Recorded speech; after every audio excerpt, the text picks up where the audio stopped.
l'Ukraine continue de montrer sa force.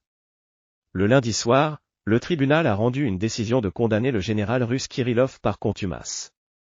Le général russe est accusé d'être directement responsable de l'organisation de l'utilisation d'armes chimiques interdites par l'armée russe dans la guerre contre l'Ukraine sur le champ de bataille. Il y a eu de nombreux cas de perte de vision.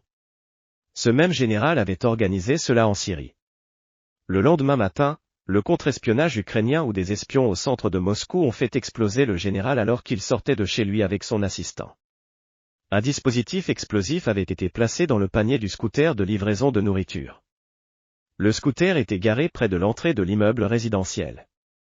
Tout le monde à Moscou avait encore une fois très peur. Les Ukrainiens éliminaient auparavant uniquement les traîtres de l'Ukraine à Moscou. Maintenant, quiconque impliqué dans des crimes contre l'Ukraine doit craindre en sortant de chez lui.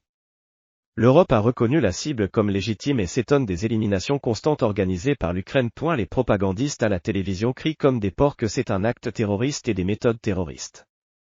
Il est drôle d'entendre de telles choses d'un pays terroriste qui lance des roquettes sur des résidents pacifiques chaque jour, sur des maternités ou sur le plus célèbre hôpital de Kiev, où des enfants sont traités pour le cancer. En d'autres termes, la Russie veut tuer des enfants avec des roquettes avant que le cancer ne le fasse. Le général était connu pour ses interventions méthodiques à la télévision sur les biolaboratoires américains en Ukraine, où soi-disant des moustiques et des oies chimiques sont développés pour répandre des maladies en Russie. Il est difficile pour une personne saine d'esprit de croire cela, mais toute la Russie y croit, et ces idiots, terroristes et maniaques font sérieusement de telles déclarations régulièrement lors des réunions de l'OTAN. La Russie a déjà occupé 15% du territoire ukrainien. La Russie n'a, bien sûr, trouvé aucune preuve de tels laboratoires, car de telles technologies n'existent pas, et je pense qu'il n'est pas non plus un fait que ce moyen de propagation de biovirus ait un sens. Si quelqu'un produit des armes, c'est la Russie, et il tue des gens en Angleterre, comme cela a été le cas avec l'affaire de Salisbury. Mais leur commerce de la drogue est encore pire, car ils le répandent dans le monde entier. Assad a exporté 10 tonnes de liquidités en dollars vers la Russie. La principale source de revenus était une usine qui produisait de la cocaïne pour les pauvres. Le propriétaire de l'usine, à qui on a confisqué l'usine de production de pilules il y a 10 ans, montre tout ce qui s'y faisait. Cette drogue bon marché était également vendue en Europe. Comment la drogue syrienne s'est-elle retrouvée là-bas?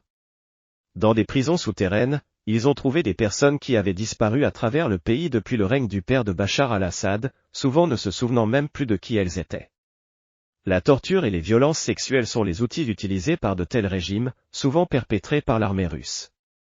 Les Russes ont échoué lorsque l'Ukraine a envahi et occupé, depuis déjà 6 mois, une région russe en direction de Moscou.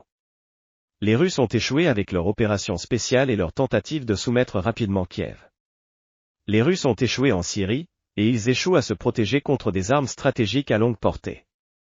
Maintenant, ils sont impuissants face au début des séries de liquidation. Les Russes ont échoué, Poutine a échoué.